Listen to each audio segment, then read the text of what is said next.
Günahlarını Allah Teala affeder dedi.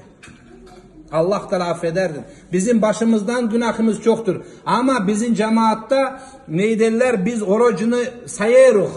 Bizde böyle derler. Kaç yıl oldu diyer oruç tutuyorsun. Ya da kendisi diyor. Ben diyor bu yıl 8. yıl oldu oruç tutarım diyor. Oruca staj lazım değil. Staj lazım değil. Stajı saymayın. Siz günahı saymayasınız ki. Ben bunu yaldattım, onu öldürdüm, bunu soydum, böyle ettim demiyoruz. Saysa da onu da.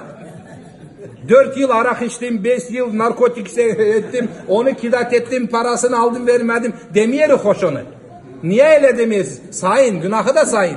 Biz günahı saymıyoruz. Günahı saymak lazım. Sebebi saymayız. Bir adam danıştı ki Abdullah İbn Abbas'tan dedi, ya Abdullah dedi. Dedi kendi kendine mezarlık yapsa olur mu dedi. Aslında öyle çok oldu. Kendi kendine bir babası kimse gelirse onun yanına daha yer alır ki. Der ki burada anam ne tarafım işte oraya gelecekler.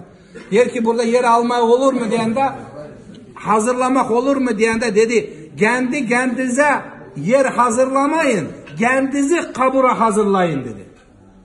Kendimizi oraya hazırlamamız lazım. Yer geografiya diyen yerin üstündedir. Altında geografiya yoktur. Yerin belki bir yerdir. Fakat bir tane mezarlık belki şeriat